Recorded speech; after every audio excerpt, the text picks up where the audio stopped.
limardatillah subhanahu wa ta'ala wa hidayatihi wa inayatihi wa taufiqihi summa ila hadratin nabiyyil mustafa Muhammadir Rasulillah sallallahu alaihi wasallam wa ala alihi wa ashabihi wa azwajihi wa ahli baitihi ajma'in summa ila jami'i masyayikhina wa asatidina wa mursyidina summa khususan li muallifi hadzal kitab Al-Fatihah. A'udzu billahi minasy syaithanir rajim. Bismillahirrahmanirrahim. Alhamdulillahi rabbil alamin. Arrahmanir rahim. Maliki yaumiddin. Iyyaka na'budu wa iyyaka nasta'in. Ihdinas shiratal mustaqim. Shiratal ladzina an'amta 'alaihim ghairil maghdubi 'alaihim waladdallin. Amin. Alhamdulillahi rabbil alamin. Wassalatu wassalamu ala asyrafil anbiya'i wal mursalin wa ala alihi wa sahbihi ajma'in. Rabbi shrah li sadri wa yassir li amri wahlul 'uqdatam min lisani yafqahu qawli. Qala al-muallif rahimahullahu ta'ala wa adama nafa'na bi'ulumihi fid dharain. Amin. Summa qala Allahumma hidayatan lis-shawab ya rabbal alamin.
ضمن فقري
Ya ilahi wa maliki anta ta'lam kaifa hali wa bima qad halla qalbi min humumi wastighlali wa bima qad halla qalbi min humumi wastighlali. Allah Allah Allah Allah ma lana maula siwa Allah. Allah Allah Allah ma lana maula siwa Allah. Kullama nadaitu yahu qala ya abdi ya Allah. Kullama nadaitu yahu qala ya abdi ya Allah.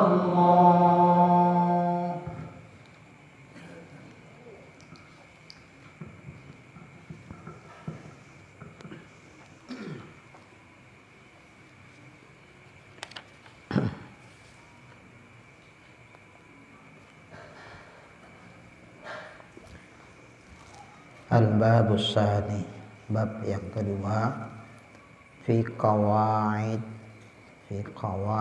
kulliyah, pada kaidah kulliyah, yatakharraju 'alaiha, keluar atas kaidah itu, ma la yanhasiru minas suwaril juz'iyah, sesuatu yang tidak terhingga dari surah-surah juz'iyah.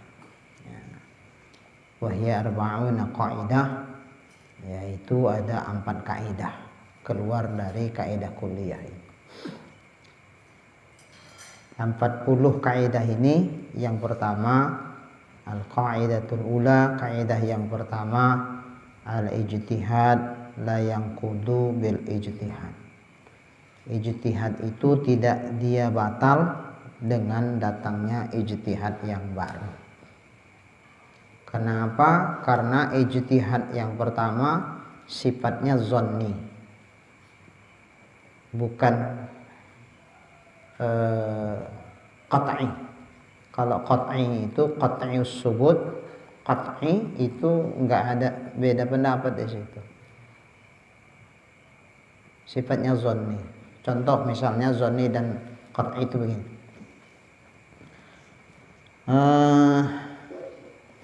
Menyapu kepala hukumnya wajib, itu enggak ada khilafiyah di situ. Itu qat'i. Ulama enggak ada beda pendapat di situ. Mazhab manapun mengatakan menyapu kepala itu wajib. Tapi menentukan mana batas kepala yang wajib disapu, di situ terjadi ijtihad. Ijtihad dalam memahami dalil, ternyata berbeda ulama di situ. Imam Malik lebih cenderung kepada hadis-hadis yang meriwayatkan Nabi menyapu kepala itu semua. Karena ketika dalam Quran itu sifatnya mujmal, yang tidak ada bayan, tidak ada penjelasan, tidak sharih menjelaskan mana batas kepala yang wajib disapu. Untuk mengetahui mana yang dikehendaki Tuhan dalam ayat ini terhadap batas kepala mana yang wajib disapu, tentu kita lihatlah macam mana praktek Nabi. Atau mungkin ada penjelasan dari Nabi dengan qaulnya, dengan ucapannya. Kalau enggak ada dengan qaulnya, ya tentu dengan praktek Nabi. Karena pasti Nabi juga berwudu kan? Nabi juga berwudu. Maka dilihatlah seperti apa wudu Rasulullah. Itulah menjelaskan batas kepala mana yang wajib disapu di dalam ayat tersebut. Karena ayat itu tidak menjelaskan batasnya. Ayat itu hanya mengatakan wamsahu bi ru'usikum. Sapulah kepalamu. Batas mana kepala yang wajib disapu? Allah tidak menjelaskan itu. Jadi kalau kita mau tahu mana batasnya, kita lihat praktek Nabi gimana wudhu. Karena Nabi nggak mungkin nggak berwudhu kan, pasti berwudhu. Nabi sholat juga berwudhu. Nabi tentu Nabi mengamalkan ayat ini, perintah wudhu ini kan. Dari mulai faghsilu wujuhakum wa aydiyakum ilal marafiq wamsahu bi ru'usikum wa arjulakum ilal ka'bain. Jadi pasti Nabi melakukan ini karena ini perintah dari Allah. Idza qumtum ila shalah faghsilu wujuhakum dan seterusnya. Kalau kamu mau sholat, basuh muka, basuh tangan, basuh kepala, basuh kaki. Tentu Nabi pasti berwudu mengamalkan ayat ini. Mana ya batas yang wajib di kepala? Allah tidak menjelaskan. Kita lihatlah macam praktik Nabi. Ditengok ternyata sahabat meriwayatkan Nabi berwudu menyapu kepala itu beda-beda. Ada sebagian sahabat melihat Nabi berwudu menyapu kepala semua. Ada yang qadrun nasiyah, batas seperempat kepala. Ada yang sikit aja disapu. Dalam memahami dalil yang berbeda-beda ini, Imam Malik ternyata lebih cenderung mengkuatkan hadis yang nyapu kepala semua. Maka Imam Malik menyatakan menyapu kepala itu wajib semua. Menyapu kepala itu bahagian dari fardu wudu, sepakat. Tapi menentukan batas mana yang wajib, beda pendapat. Karena beda mereka memahami dalil itu. Imam Malik lebih cenderung ke dalil yang menyatakan menyapu kepala itu sikit aja, seluruh kepala. Maka wajib semua kepala. Kemudian Imam Hanafi lebih cenderung mengkuatkan hadis yang meriwayatkan qadrun nasiyah, seperempat. Maka di Imam Hanafi menyapu kepala wajib seperempat. Imam Syafi'i menggabungkan semua hadis. Hadis yang menyatakan menyapu kepala sikit aja boleh, sah. Itu sekurang-kurang yang wajib. Hadis yang menyatakan menyapu kepala Nabi seluruhnya, itu ditanggungkan kepada sunat. Maka sunat disapu kepala semua. Kalau ngamalkan semua yang seperempat, otomatis lah ya. Kalau ngamalkan semua yang sedikit, otomatis. Jadi semua hadis itu disatukan. Yang mengatakan Nabi menyapu kepala sedikit aja, lebih dari sedikit udah aku bikin. Bagi yang mengatakan, Nabi menyapu kepala seperempat, lebih dari seperempat udah aku bikin. Bagi yang mengatakan Nabi menyapu kepala semua, udah semua pun aku bikin. Jadi kalau dibikin semua, Imam Malik bilang sah nggak wudunya? Sah. Imam Hanafi bilang sah nggak? Sah. Imam Syafi'i sah. Ya udah, maka afdal. Maka hadis yang menyatakan menyapu kepala semua ditanggungkan Imam Syafi'i kepada itu sunat. Hadis yang menyatakan menyapu kepala sedikit aja itu ditanggungkan kepada yang wajib. Begitu. Jadi mereka berbeda pendapat. Kenapa? Karena masih ada lahan zon di situ.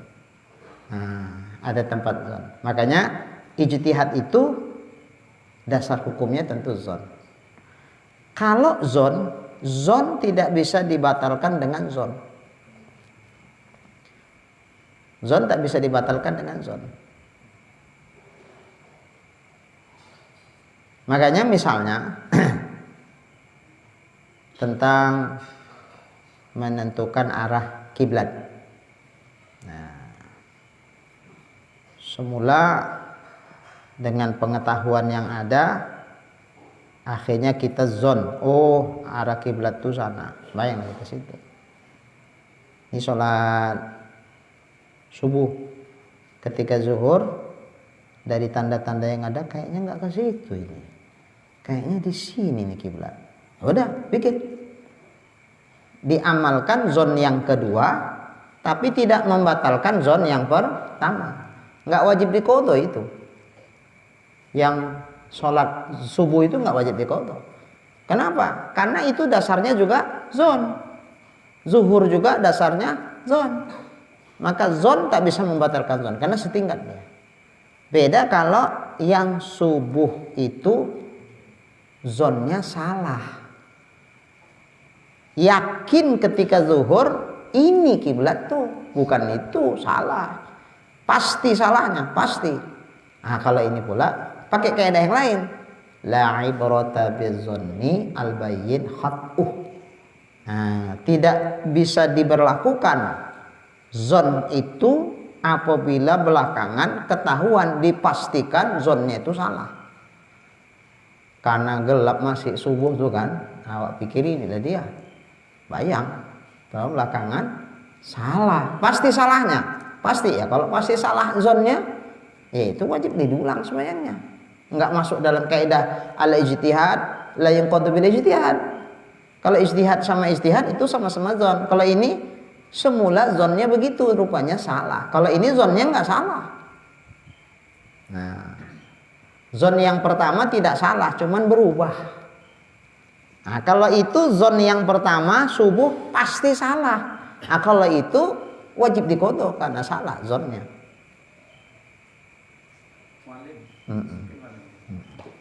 Itu mungkin barangkali yang sifatnya seketika lah, atau bisa dikatakan by accident lah gitu.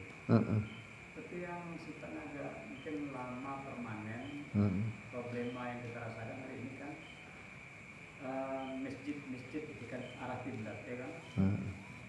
Saya tengok kalau masjid Al-Maqsud itu yang masjid raya itu nggak berubah.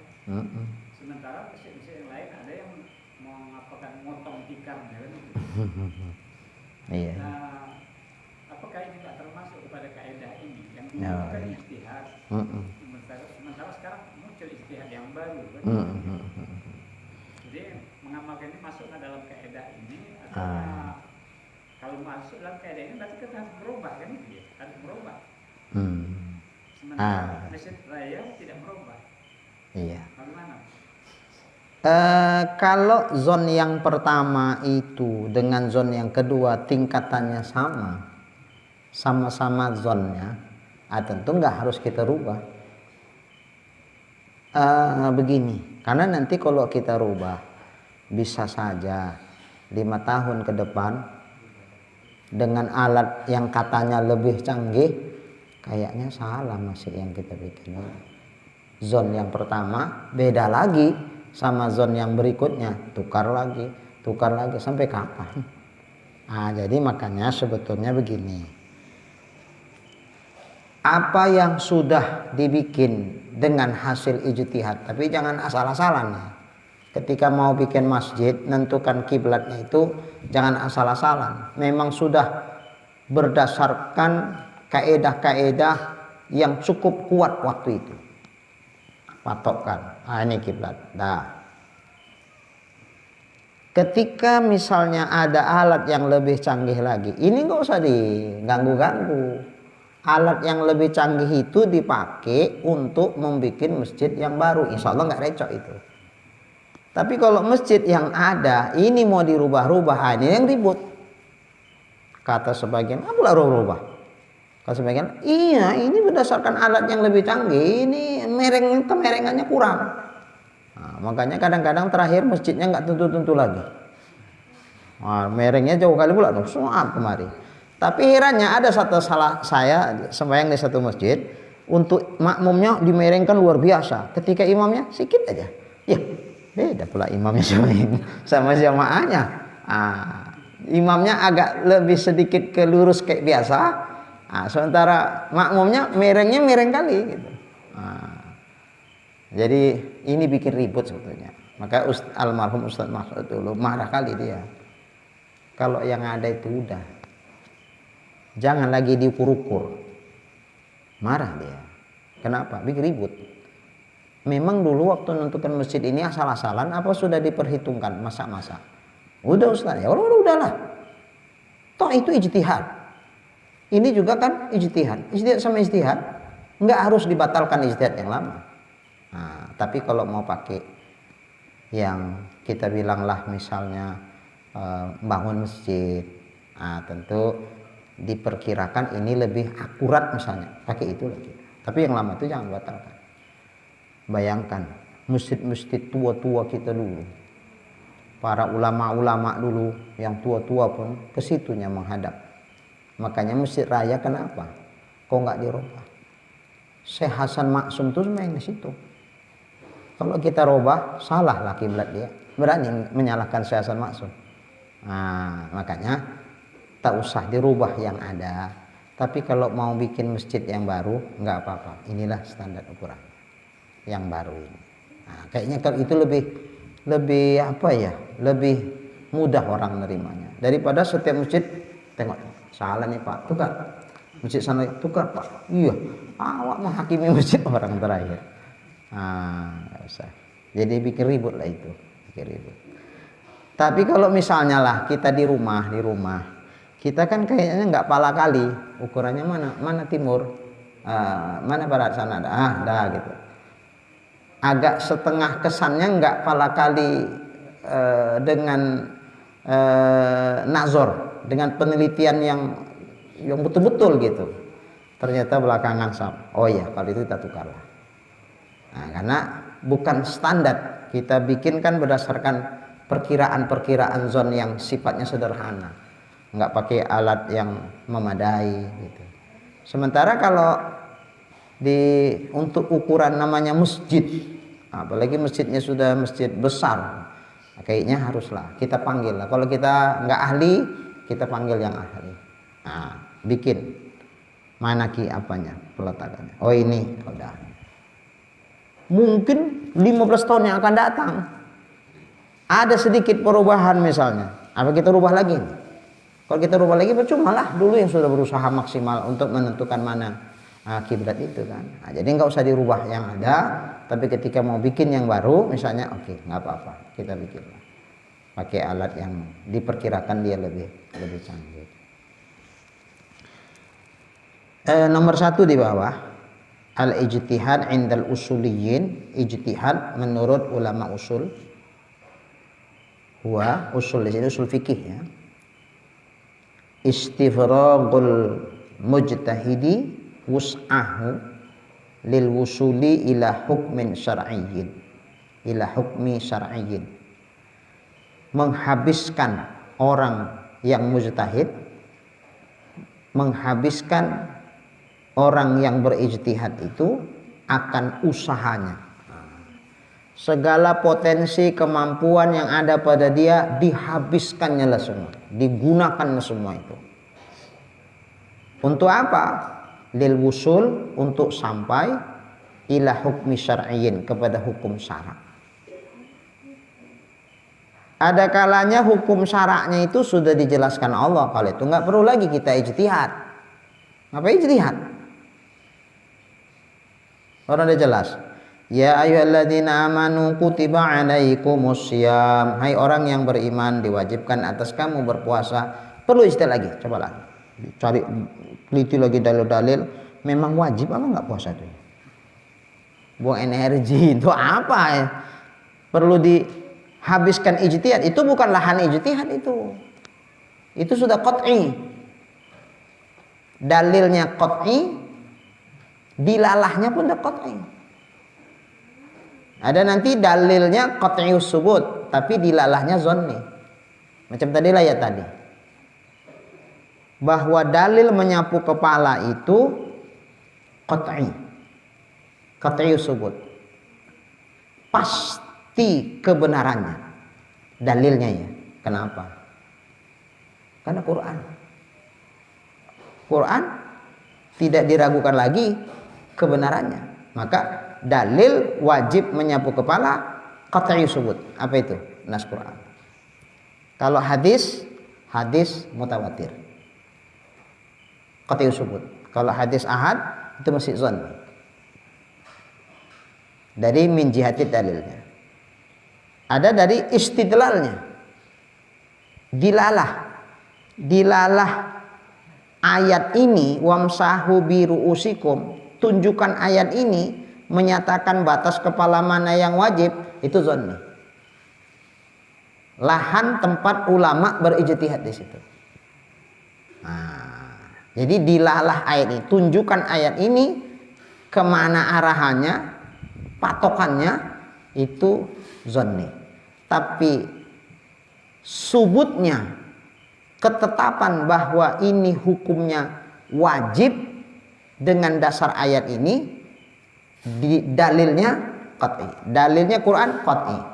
Dilalah dari ayat itu zonni. Ada dilalah ayat itu qat'i, dalilnya juga qat'i. Contoh macam tadi ayat Quran, kutiba alaikumus syiyam, dalilnya apa? Wajib puasa itu ayat Quran, qat'i. Tunjukkan dari ayat ini menyatakan dia wajib, qat'i juga. Itu bukan zonni, tidak ada lahan ijtihad di situ, lapangan ijtihad nggak ada. Maka ulama pun tidak ada ijtihad di situ, maka tidak ada beda pendapat menyatakan bahwa puasa Ramadan wajib. Bahwa menyapu kepala, batas mana yang wajib, itu beda pendapat. Menyatakan nyapu kepala wajib, itu nggak beda. Tapi batas mananya, karena dilalah ayat ini masih zonni, tidak pasti ayat ini menyatakan batasnya di sini gitu. Maka itu sifatnya zonni. Nah, jadi karena dia zonni, disitulah seorang imam mujtahid berkewajiban dengan batas kemampuan yang Allah berikan kepadanya untuk berijtihad dengan dalil-dalil yang mereka dapatkan. Mereka habiskanlah usaha mereka untuk itu, sehingga apa yang mereka usahakan dari dalil-dalil yang mereka pahami, sampailah mereka kepada hukum syara' itu. Sampai kepada hukum syara'. Maka usaha mereka untuk menyampaikan kepada hukum syara' itu disebut namanya ijtihad. Nah, imam-imam mujtahid sekelas kayak Imam Syafi'i, kayak Imam Malik, Imam Hanafi, Imam Hambali, sekelas seperti mereka ini, seandainya ijtihad mereka itu benar sesuai dengan apa yang dalam hukum Allah Ta'ala, hukum syar'i itu hukum Allah, mereka dapat pahala dua. Pertama, dapat pahala atas usaha ijtihad mereka. Yang kedua, dapat pahala atas benar ijtihadnya sesuai dengan hukum yang ada pada Allah Ta'ala. Tapi andai ijtihad mereka itu salah, maka mereka dapat pahala satu. Pertama, yang dapat pahala satu hanya dapat pahala atas usaha mereka. Mereka diperintahkan Allah untuk berijtihad, menghabiskan segala potensi, segala kemampuan yang Allah berikan kepada mereka. Sudah mereka gunakan dengan baik dan sempurna untuk sampai kepada hukum Allah Ta'ala. Ternyata nggak pas macam mana hukum Allah Ta'ala. Mereka sudah menjalankan tugas, dapat pahala atas usahanya, tapi mereka nggak dapat pahala atas benar ijtihadnya sebagaimana dalam ilmu, dalam hukum Allah Ta'ala. Tapi siapa yang macam begini? Imam mujtahid. Kalau kita yang tidak punya potensi, nggak punya cukup modal untuk berijtihad, tiba-tiba kita berijtihad seolah-olah kayak udah sama Imam Syafi'i, Imam Malik, ternyata ijtihad kita itu salah. Kalau kita didosai. Kenapa? Karena bagi orang yang tidak mampu berijtihad, dia wajib taklid kepada yang mampu berijtihad. Jangan sok-sokan, seolah-olah udah kayak Imam Syafi'i. Aku nggak mau ikut Imam Syafi'i, aku nggak mau ikut Imam Malik, Imam Hambali. Aku mau ijtihad sendiri dari Quran dan hadis. Tiba-tiba rupanya salah ijtihadnya. Kalau ini didosai. Kenapa didosai? Kita nggak dikasih Allah kemampuan sebagaimana kemampuan yang Allah kasih kepada imam-imam mujtahid itu. Nggak cukup modal, maunya sadar diri. Kalau nggak cukup modal, udah ngikut aja. Orang Allah ngasih kemudahan kok. Punya modal nggak? Nggak. Ya, kalau nggak punya modal, ikutnya. Punya modal nggak? Kalau punya modal, nggak dia berijtihad, dia salah. Misalnya lah, Imam Syafi'i kan muridnya Imam Malik. Ketika terjadi satu kasus, ini perlu dihukumi. Karena mungkin Imam Syafi'i misalnya segan. Gurunya Imam Malik mengatakan hukumnya seperti ini dengan dasar ijtihadnya. Adalah kalau Imam Malik udah bilang gitu, udah kayak gitu lah itu. Salah Imam Syafi'i kalau begitu. Kenapa? Karena Imam Syafi'i diberikan kemampuan sebagaimana kemampuan yang Allah kasih kepada gurunya. Karena Imam Syafi'i sudah diberikan kemampuan, dia wajib menggunakan kemampuan itu. Setelah digunakan, andai ternyata hasilnya sama, bukan berarti Imam Syafi'i mengikut Imam Malik, enggak, karena hasil ijtihadnya sama dengan hasil ijtihad Imam Malik. Kalaupun berbeda, ya berbeda.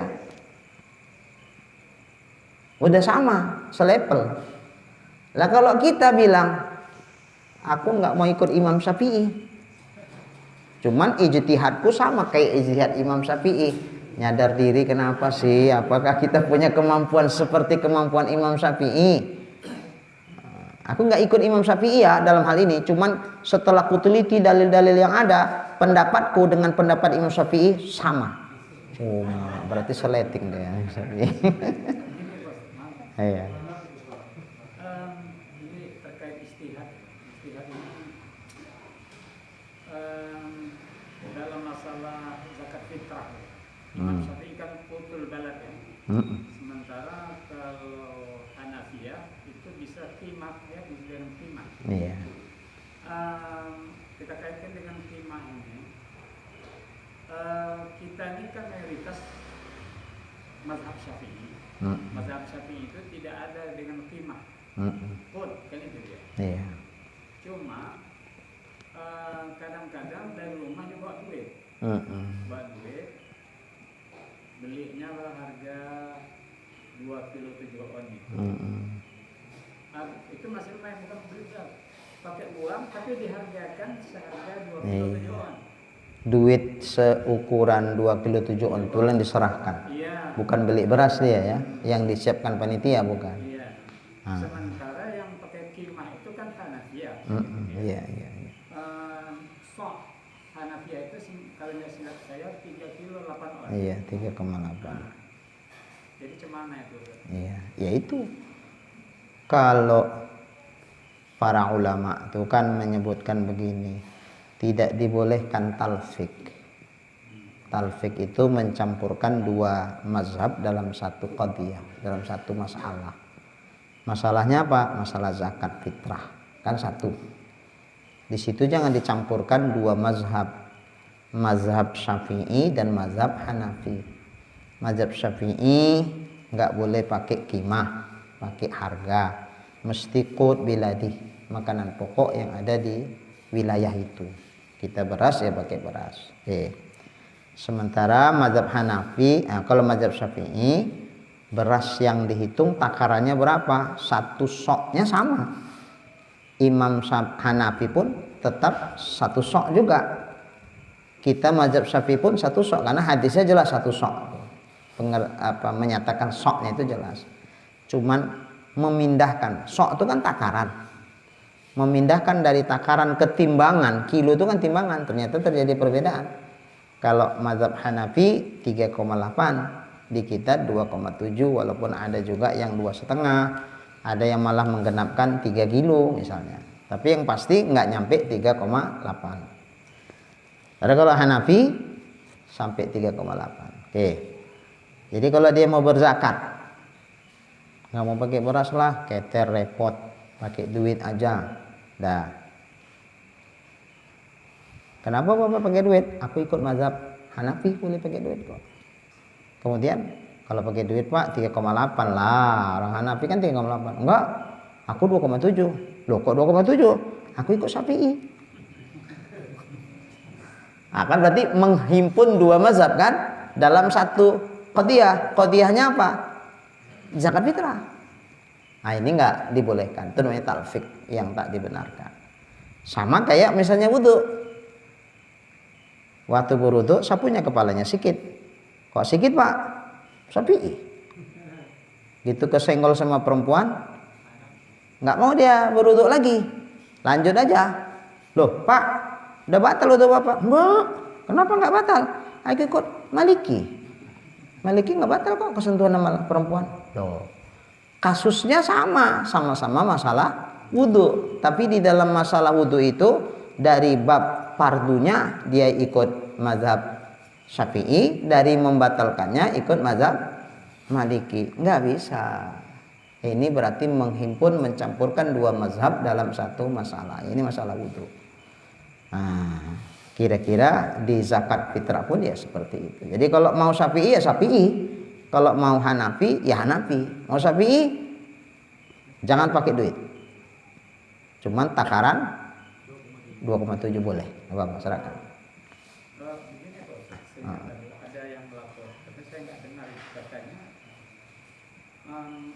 ulama Sumatera Utara beristihad menyatakan 2 kilo tujuan itu boleh diuangkan. Iya. Begitu dia kabar. Betul. Ada hasil fatwa 2004 atau 2008 ya. Nah, memang seperti itu. Ya udah, kalau MUI Sumut di 2008 itu mengatakan seperti itu, saya ketika diminta memberikan arahan terhadap kenajiran masjid sebandar Setia, saya jelaskan begini. Ternyata ada seperti yang pertanyaan Bapak. Tapi MUI di 2008 sudah menghasilkan fatwa boleh. Ya monggo, siapa-siapa mau ikut terserah. Aku pun tak bisa larang. Nggak ada wewenang pun untuk mengeksekusi yang misalnya pakai ikut MUI Sumut itu di tahun 2008 itu. Tak bisa. Aku di sini posisiku untuk menjelaskan tentu sesuai dengan apa yang kupahami, yang kubaca dan kuyakini. Ternyata ada yang berbeda, ya terserah. Cuma nanti di akhirat kan masing-masing bertanggung jawab. Nah, jadi MUI punya tanggung jawab. Karena MUI juga bukan imam mujtahid seperti Imam Syafi'i, seperti ini. Seandainya terjadi kesalahan, ya mereka bertanggung jawab atas kesalahan itu. Nah, seperti itu. Nah, jadi kalau mau cari amannya, udahlah. Imam Hanafi udah jelas, Imam Syafi'i udah jelas, udah pakai yang jelas-jelas aja lah. Nah, nggak usah pakai yang ini. Tapi saya di posisi tidak menyalahkan MUI itu. Ya terserah. Mereka punya dalil, kita juga punya dalil. Namanya fikih lahan untuk terjadi perbedaan. Ya, mereka mungkin mengatakan begitu. Memang kalau di fatwa itu kayaknya nggak dijelaskan ya, dalilnya nggak dijelaskan. Kemungkinan, ini sekitar kemungkinan. Ada beredar pemahaman seperti ini. Ada murid Imam Hanafi, namanya Imam Abu Yusuf.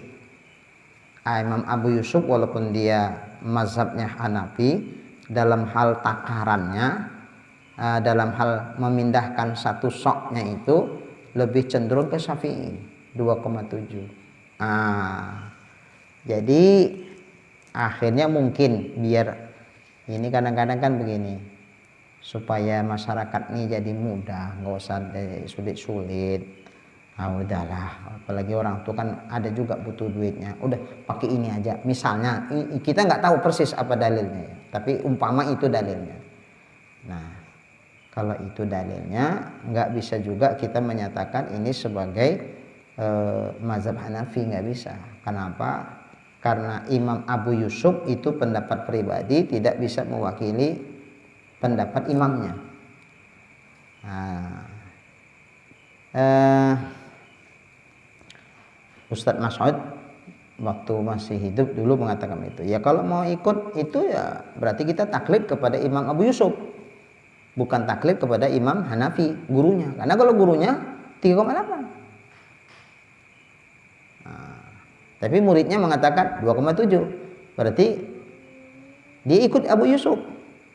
Dari sisi boleh pakai duit, Abu Yusuf cenderung ke gurunya. Dari sisi kiloannya, dia cenderung ke mazhab Syafi'i 2,7. Berarti kalau kita ikut ini, berarti ikut Abu Yusuf, bukan ikut mazhab Hanafi, tidak juga ikut mazhab Syafi'i. Ya itu terserah. Kita nggak nyuruh, tapi juga nggak bisa ngelarang. Bukan nggak mau ngelarang, dilarang pun tak terlarang itu. Setelah kita larang lah, dia mau kayak gitu kali. Ini satu masjid, udah aku pakai itu aja. Kita larang, jangan. Tak akan diturut cakap kita itu. Jadi ngapain larang? Tapi kalau dia misalnya bertanya, Ustadz sebaiknya yang mana Ustadz? Kalau tanya sebaiknya, mau diikutkan ini, mau dibikin kan, bukan sekedar nanya-nanya aja. Iya mau diikut Ustaz. Kalau mau diikut, kalau ditanya sebaiknya jelas-jelas sajalah. Mazhab Hanafi begini, mazhab Syafi'i begini. Mau pakai mazhab Hanafi, oke, pakai duit 3,8. Pakai mazhab Syafi'i, jangan pakai duit, boleh 2,7. Berat lah Ustaz, bawa kami 10. Loh, apa yang berat? Bapak bawa duit dari rumah 2,7 kalikan 10 duitnya. Dah. Di mana beratnya Pak duit? Nanti sampai di masjid itu kepanitiaan zakat nyediakan beras. Tinggal Bapak beri aja di situ. Kalau 10 bungkus berat Bapak rasa bawanya, anak-anak muda remaja di situ mau tuh minta tolong. Seorang pembawakannya ke dalam. Apa yang berat? Nah, jadi kita sendiri aja nya. Kadang-kadang kepanitiaan itu yang mau duit. Apalagi mereka merasa bahwa mereka itu berhak dapat. Nah, jadi mereka mau duit. Dialaskan pula ke orang lain. Nah, ya udah. Jadi yang jelas-jelas adalah kita beramal nih. Ya, bahwa MUI mengatakan boleh, ya udah kita hormati, kita hargai. Bagi siapa yang mau mengamalkannya, kita nggak punya hak untuk melarangnya. Tapi kalau ditanya kepada kita secara pribadi dari dalil-dalil juga, bukan hanya kita, guru-guru kita juga ya mengatakan ya udahlah, dulu pun 2,7-nya orang berzakat bawa beras sebelum tahu heboh-heboh yang duit-duit ini, dulu atau awak pun nggak ada yang recok-recok 20 ya pakai goni Pak, pakai goni, tidak berkereta, bersepeda pembawanya nggak masalah dulu kok. Dulu kan pakai sepeda bawanya. Coba gini Pak, barangkali gini. Kalau dulu dia ngantar ke rumah guru-guru, tuan-tuan guru, muallim kan gitu. Dia bawa duit memang. Nanti dibeli beras, ini zakat fitrah saya tahun ini. Beli lagi beras tuh kan gitu dia. Ini zakat fitrah saya. Jadi artinya kan kalau muallimnya yang kita datangi ke rumah, boleh muallim jual beli. Boleh pribadi. Ini kepanitiaan itu kan masalah kan gini. Saya ada satu masjid yang saya protes, akadnya gini, untuk disalurkan kepada yang mustahak menerimanya kan gitu dia. Berarti tidak boleh dijual beli kalau gitu akadnya kan gitu. Iya. Cuman yang dijual di luar masjid tuh bukan zakat yang diserahkan orang. Iya, disediakan tuh itu. Jadi nggak ada masalah. Yang sorong tarik ini tadi, yang sorong tarik. Iya. Ada. Kalau dulu ada. Cuman insya Allah ini udah mulai terkikis karena kita sudah ngasih penjelasan. Nah, ini tugas-tugas kita lah Ustaz sampaikan. Jangan beras yang diserahkan orang tuh. Kalau atas nama panitia zakat fitrah. Tapi kalau Bapak nerima di rumah sebagai miskin, itu udah hak Bapak, mau Bapak jual nggak ada masalah. Tapi kalau kepanitiaan untuk diserahkan kepada yang berhak, walaupun mungkin Bapak miskin, Bapak berhak, tapi kan belum tentu yang punya Bapak itu yang Bapak jual. Dulu gitu, tapi insya Allah sekarang ini sudah mulai terkikis. Sulaiman di Percut macam mana? Masih kayak gitu, yang lama-lama itu juga dijual-jual juga enggak kan? Udah ada perubahannya. Iya. Pasar 5 macam mana Mas Said? Ada perubahannya? Iya. Ya. Jadi enggak percuma lah kita sampaikan kan? Ya, jadi enggak capek kering-kering tenggorokan ternyata yang kayak dulu-dulu enggak nih kan gitu. Baik. Oh iya memang ekstrim katanya, keras sekali Bapak. Ya udah nggak apa-apa lah, orang bukan adanya begaji kali amat masjid itu kan. Ya, dakwah. Baik, jadi wal maksud minal ijtihad huna, yang dimaksud daripada ijtihad di sini di kaidah al ijtihad la yanqadu bil ijtihad, yang dimaksud di sini mahwa a'ammu min zalik, yaitu yang lebih umum dari itu, dari ijtihad yang dimaksud oleh ulama usul fikih. Lebih umum dia sifatnya. Kaidah ini lebih umum dari istilah daripada ulama usul fikih. Kenapa kok lebih umum? Li'annahu yashmulu aidan hukmul hakim bil ijtihad. Karena sesungguhnya meliputi juga hukum yang ditetapkan oleh hakim dengan ijtihadnya hakim. Nah, misalnya seorang hakim, ini terjadi satu kasus. Ini kasus ini mau dihukumin lah sama hakim kan? Ternyata dicari-cari dari dalilnya nggak jumpa. Ini ijtihad hakim kan? Akhirnya hakim berijtihad, hukumnya seperti ini. Jadi patokkan sama hakim. dengan hasil ijtihad hakim. Misalnya kemudian terjadi kasus yang sama, kita bilanglah 5 tahun kemudian, hakimnya berubah lagi, bukan dia lagi, orang lain. Kasus yang sama, ijtihad hakim yang 5 tahun kemudian ternyata berbeda dengan ijtihad ini. Apakah ijtihad yang belakangan ini membatalkan ijtihad yang dulu? Enggak. Nah, ini tercakup dalam kaidah ini. Padahal kalau ini masukkah itu istilah ijtihad dalam ulama usul fikih? Enggak. Ini enggak termasuk ijtihad yang dimaksud dalam ulama usul fikih. Kalau ulama usul fikih itu istiqrarul mujtahid us'ahu lil wusul ila hukmi syar'iyyin. Kalau ini sekedar mematokkan hukum. Dia karena dia seorang hakim mematokkan hukum dengan ijtihadnya. Ini hukumnya seperti ini. Ini dia sebagai hakim. Diputuskan dia dihukum sekian misalnya. Itu ijtihad hakim dengan setelah persidangan yang cukup panjang dengan bukti-bukti, dalil-dalil yang ada segala macam, pembuktian-pembuktian yang memberatkan atau meringankan. Akhirnya hakim berkesimpulan setelah dia teliti hukumannya sekian. Ternyata belakangan terjadi sebuah perubahan ijtihad misalnya. Apakah batal itu hukumnya? Enggak.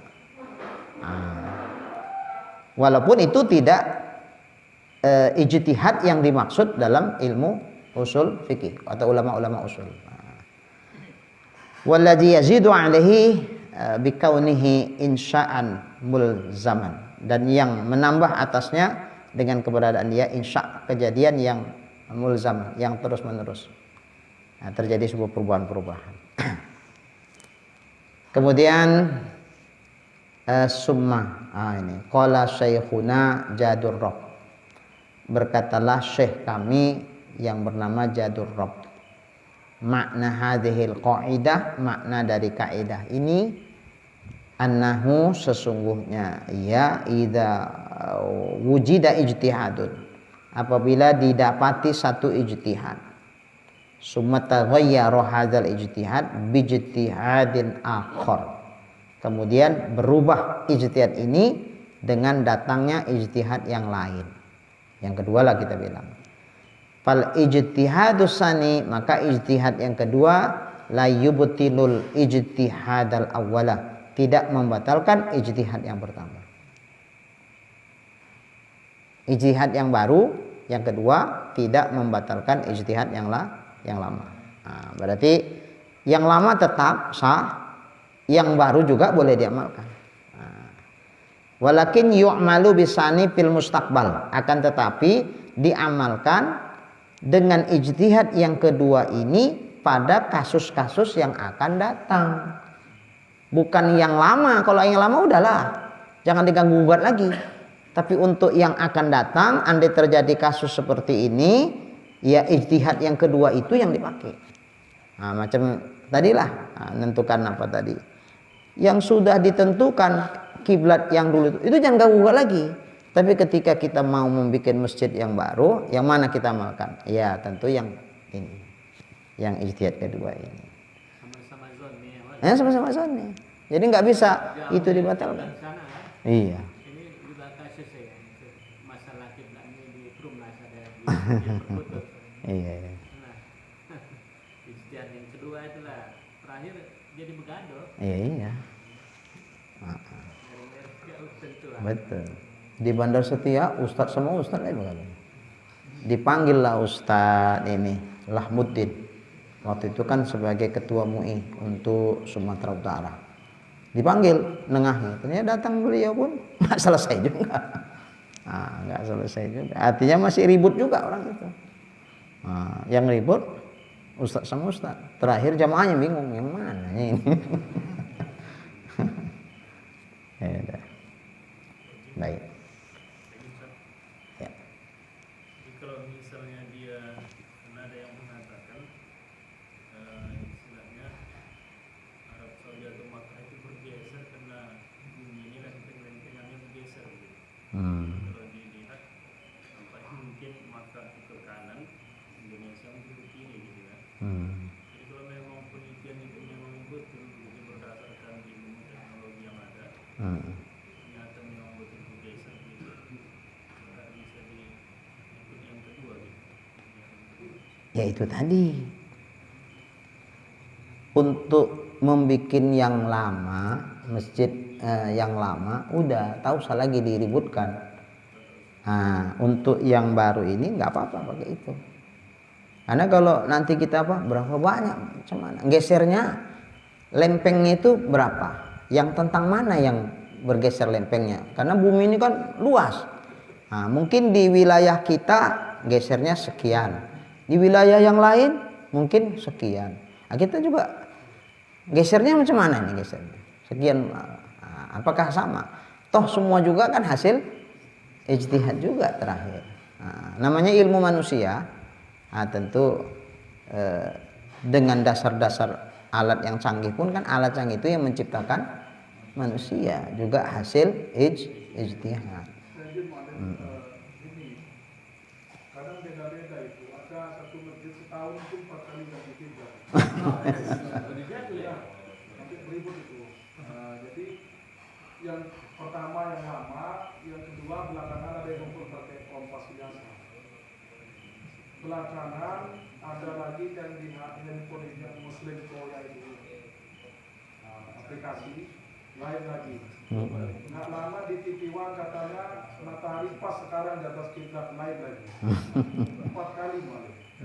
Jadi ada Ustadz dari Taman Madinah itu ditanya,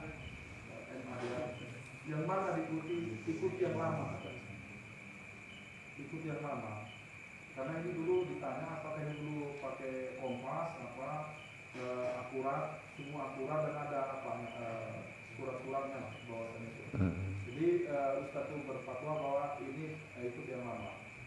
Jadi kompas itu nggak dipakai, apa itu. Nah, cuma jamaahnya itu jadi 4 bagi, Pak. Yang ikut handphone, ikut matahari di atas kiblat. Jadi senang Jumatnya agak kayak bubar dia.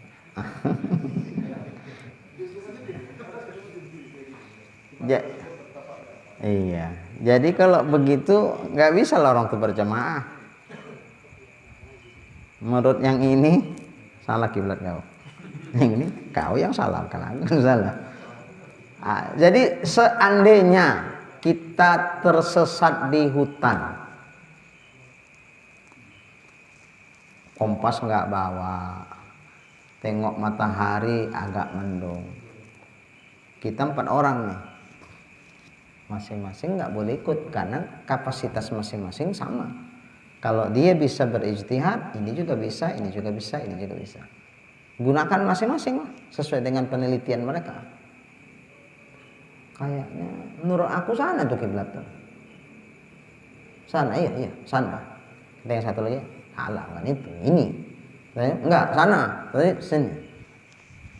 Ya mereka sembahyang berdasarkan ijtihad masing-masing. Cuman mereka nggak boleh berjamaah, itu aja. Kenapa? Karena menurut ini ijtihad kau itu salah. Mengikut orang yang ijtihadnya salah, nggak boleh sembahyang. Nah, itu aja konsekuensinya. Kalau seandainya seperti itu. Tapi kalau macam kata Ustadz tadi, udahlah, ini nggak usah dipakai. Udah ikut aja yang pertama, udah. Nah, udah kan udah aman. Cuman kadang-kadang awal ini tadi diributkan itu. Jadi kalau nanti ada katanya sekarang ada lagi yang lebih nakal dari Muslim Pro itu kan yang selalu dipakai orang itu kan, yang tersambung langsung dengan NASA itu apa lagi? Waduh, Lagi betul. Makanya tadi udah saya bilang nanti ada lagi. Jadi nggak habis-habis. Sementara masjid yang mau dibikin sembahyang itu juga. Jadi Malik, saya pernah masuk akibat ini, cuma saya ada apa gini. Itu di Jalan Bandara itu kan beberapa masjid memang kompas itu semua ada jalan pas itu, yang lurus itu. Mulai dari apa itu lurus, saya itu kalau nggak salah 4 masjid itu. Lurus, kompas semua lah, kompas. Diukur semua lah menurut badan orang itu ngambil semua kan. Beberapa masjid bahkan lebih dari 4. Cuma kalau kita hitung itu air Ka'bah itu kan tidak sebesar itu. Jadi ini kalau seandainya yang tengah yang pas dia dengan Masjidil Haram itu dengan Baitullah itu Ka'bah itu. Hmm. Nah, yang pinggir-pinggir ini gimana gitu? Iya. Sementara air Ka'bah itu nggak sebesar itu, tapi ada beberapa masjid itu kan cuma kita ngambil jalan itu, karena jalan bandara itu dari sini Iya. ke memang 80 derajat itu. Iya. Makanya ulama bikin kaidah yakinan fil qarbi, zonnan fil bu'di. Kalau kita dekat sama Ka'bah, ya udah nampak kan mudah untuk ngepaskannya. Wajib yakin. Tengoklah, jangan merem-merem aja tahu-tahu rupanya salah. Tengok mana Ka'bah. Oh itu Ka'bah. Pas nih tuh, pas. Wajib yakin karena mudah untuk meyakininya. Di depan Ka'bah pula disembahyangkan. Tapi kalau jauh kayak kita di sini, kayaknya adatnya untuk bisa yakin berat. Iya, ya karena jauh. 1 mili aja misalnya terjadi kesalahan. Kalau ditarik garis lurus, udah jauh kali itu. Nah, kan sulit. Utara selatan ya. Oh iya. Karena sulitnya, makanya dikasih kemudahan. Cukup zon saja kalau kita jauh. Karena kita sulit untuk yakin dengan kondisi kita jauh dari Ka'bah. Ah, seperti itu ya. Kalau mazhab Hanafi malah udah arahnya aja pun udah jadilah, nggak mesti harus aidnya. Ah, gitu. Nah, kalau kita tetap harus aid. Dalam zon kita, aku ini pas sama Ka'bah. Itu pasti nggak tahu. Nah, namanya zon kan nggak bisa pasti. Tapi kuat hatiku setelah ku teliti, ini udah pas ini. Seandainya ditarik garis lurus, menurut perkiraanku pas. Pasti?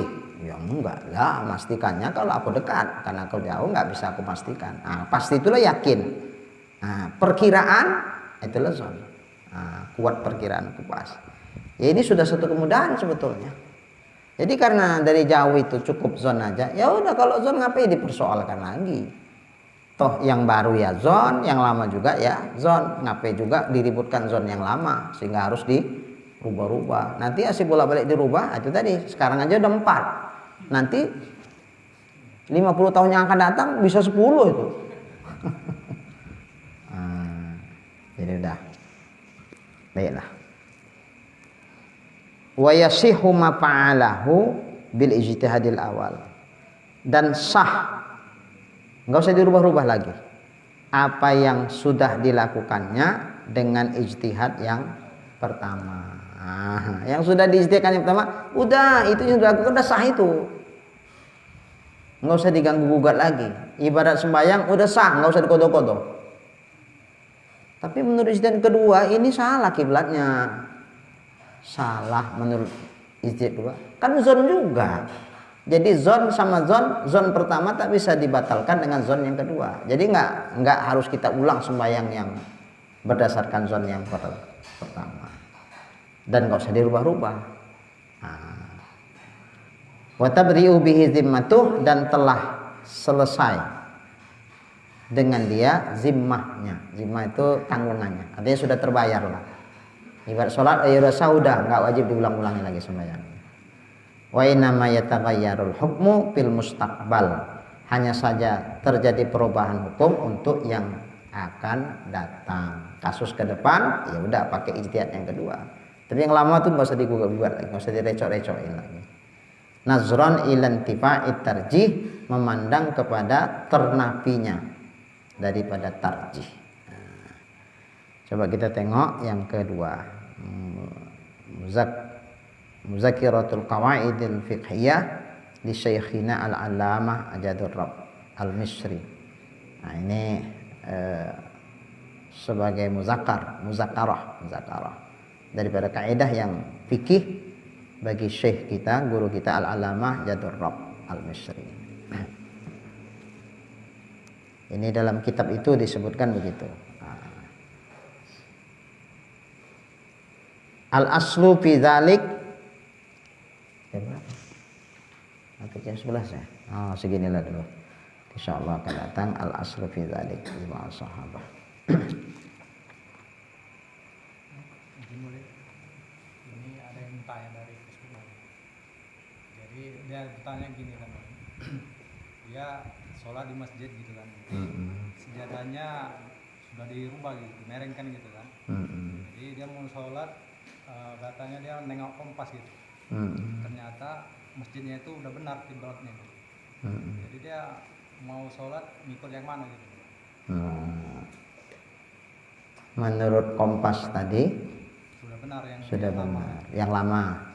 Tapi sejadahnya dimerengkan gitu. Betul. Berarti yang lama kan pakai ijtihad. Berdasarkan Kompas dia ijtihad itu betul. Tapi yang ini dimereng-merengin gitu. Iya. Dia sholat sendiri gitu. Sholat sendiri. Ya kalau dia sholat sendiri ikut macam mana yang kata hati dia? Sesuai dengan ijtihad yang lama itu. Ngapain pula dirubah-rubah? Macam kita lah sekarang. Kayaknya kalau kita, aku nggak mau lah ngerubah-ngerubah. Ini tiba-tiba karena kenajirannya berbeda, dirubah sama kenajiran. Nah ini nanti ribut ini. Kenajiran yang lama begini, yang baru begini. Tentu yang bagaimana yang diyakini oleh kenajiran yang lama serta yang ngikuti dia, tentu kan recok ini. Nah, jadi kalau seperti itu ya udah, toh tidak berjamaah kan, udah sesuai dengan yang diyakini.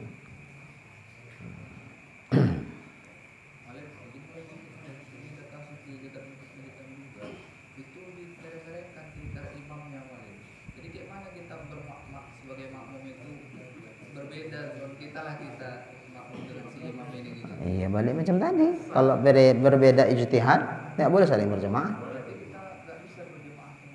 Iya, kalau parah kali ya. Iya. Tidak bisa. Baiklah.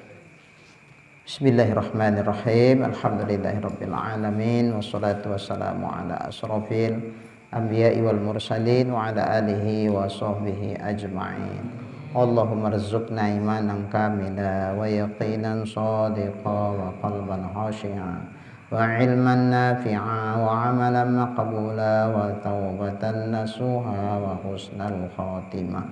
Allahumma rizukna rizqan wasi'an halalan tayyiban mubarakan jamila wa ilal khairi qarribna wa 'anil syarri ab'idna واقض حوائجنا في الدين والدنيا والآخرة إنك على كل شيء قدير صلى الله على سيدنا محمد وعلى آله وصحبه أجمعين والحمد لله رب العالمين تقبل الله منكم.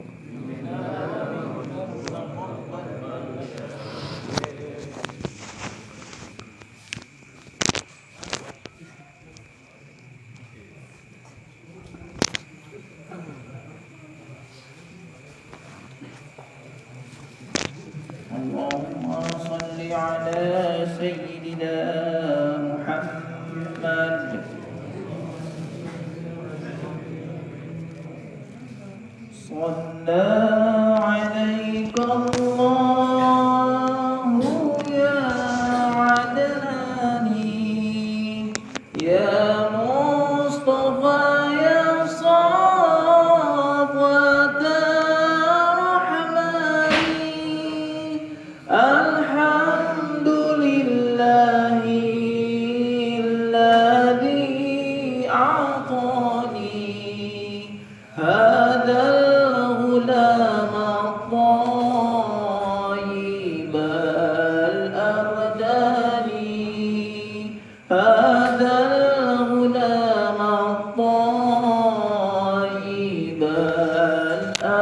الأرداني صلى عليك الله يا عدناني يا مصطفى يا صفوة رحماني الحمد لله الذي أعطاني هذا الغلام الطيب الأرداني هذا الغلام الطيب الأرداني قد سار في المهدي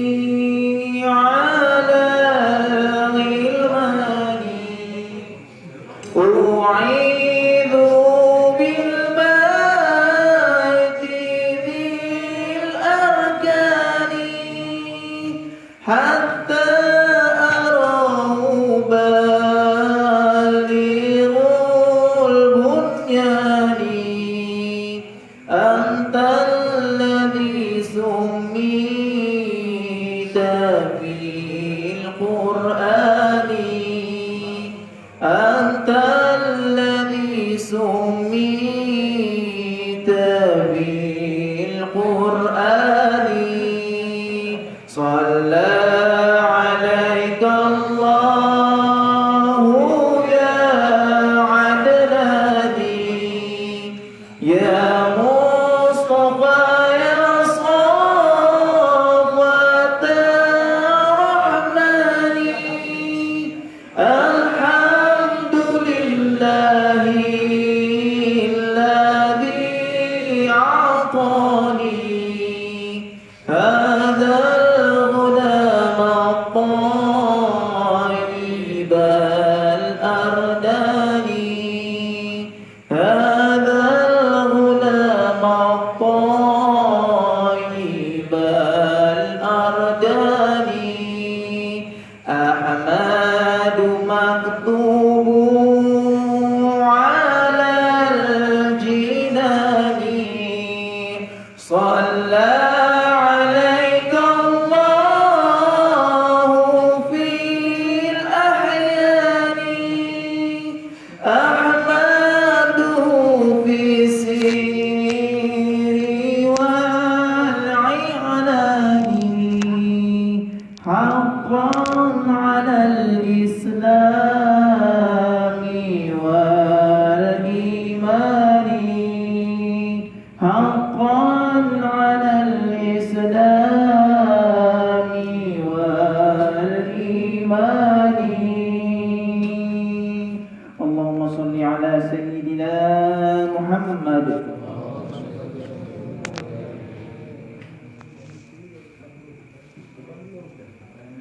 Ayo dipersilakan dengan ucapan bismillah.